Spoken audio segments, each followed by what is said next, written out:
สบายดีน้องๆหมดสุขุสุขคนเนาะสำหรับคลิปวิดีโอนี้อาจารย์จะพาผู้น้องไปเสาะหาอุปโขนร่วมในสุดของ2จำนวน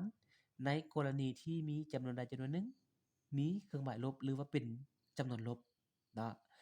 ว่าจะมีวิธีการเสาะหาคือแนวใดเนาะเอาจักซั้นเรามาเบิ่งอยู่ในเลขข้อนี้กันเลยเนาะเสาะหาอุปโขนร่วมในสุดของ55และลบ135เท่ากับเท่าใดนี่คือคำถามเนาะ อาจจะลืมว่าย้ำคืนเด้อน้องๆเนาะ GCD มีความหมายว่าอุปคุณร่วมใหญ่สุดอย่าลืมแท้ๆตัวนี้นะเนาะฉะนั้นในการเล่นเกมในข้อนี้เนาะกรณีแบบนี้ให้พอสังเกตง่ายๆเลยก็คือว่าให้เลือกเอาจำนวนที่เอาค่าสมบูรณ์แล้วมันใหญ่กว่าแล้วมาเป็นตัวตั้งหารเนาะฉะนั้นในนี้น้องๆก็จะเห็นว่าค่าสมบูรณ์ของลบ135เท่ากับ135ครับเวลาเอาค่าสมบูรณ์แล้วจะเอามาเป็นค่าบวกและก็ค่าสมบูรณ์ของ55จะเท่ากับ55เด้เวลานี้เราเห็นว่าค่าสมบูรณ์ของลบ155จะใหญ่กว่าค่าสมบูรณ์ของ55ดังนั้นตัวตั้งหารในการหารครั้งนี้เราจะเอาลบ135นี้มาเป็นตัวตั้งหารและตัวหารจะเป็น55เนาะเอาสันเรามาเริ่มการหารกันเลยลบ135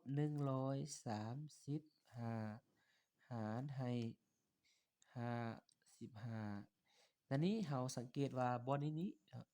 เป็นเครื่องหมายลบตัวตั้งหารนี้เป็นเครื่องหมายลบและตัวหารนี้เป็นเครื่องหมายบวกฉะนั้นผลหารต้องเป็นลบโลดครับเพราะว่าลบคูณบวกเป็นลบตอนนี้จะได้อยู่3 3 5 15เขียน5จือ1 3 5 15ใส่1เป็น16ลบคูณบวกเป็นลบ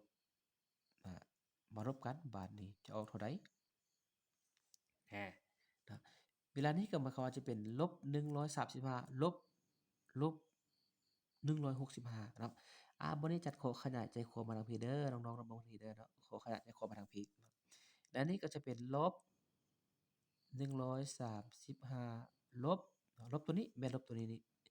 และลบอีกตัวหนึ่งแม่นลบตัวนี้นี่จะเป็นลบ165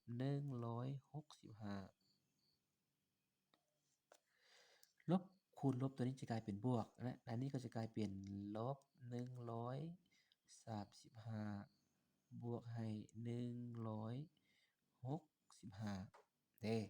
เวลานี้เนาะเราเห็นว่าเครื่องหมายนี้มันต่างกันเนาะฉะนั้นอิงใช้การคำนวณเนาะจำนวนสัมพัทธ์เนาะการบวกเลขเนาะภาษาคณิตก็คือว่าเราจะต้องเอาตัวที่มันใหญ่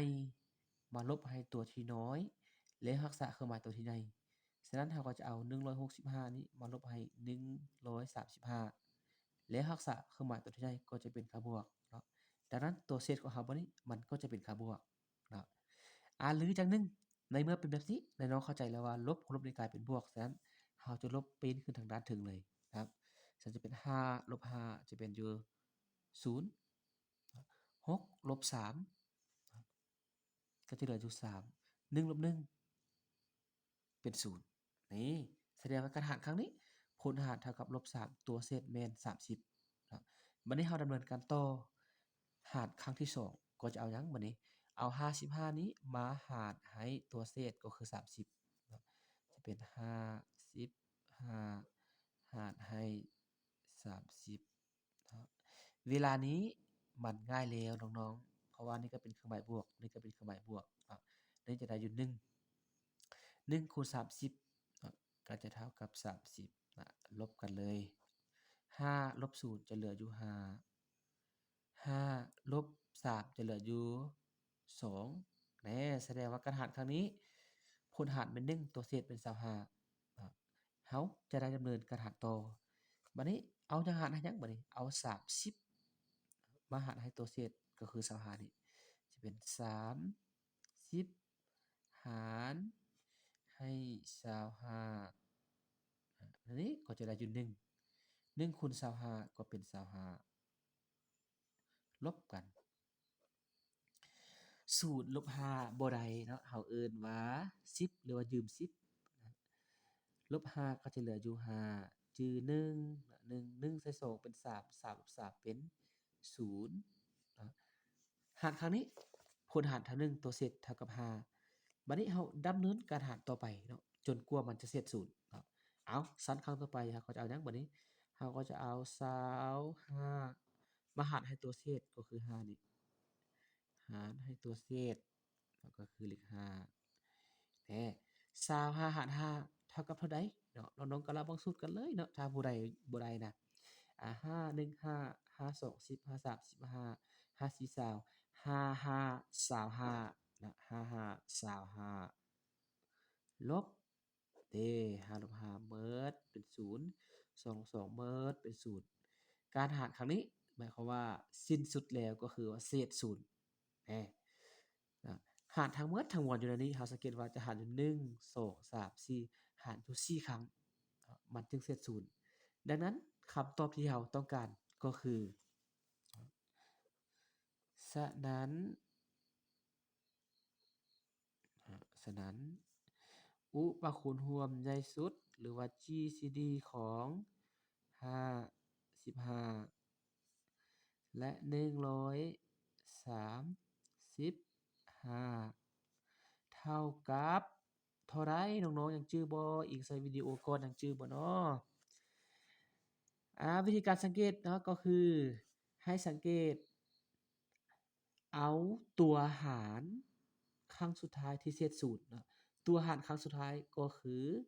เลข5ตัวนี้เนาะฉะนั้นคำตอบนี้ก็จะเท่ากับ5ครับแหม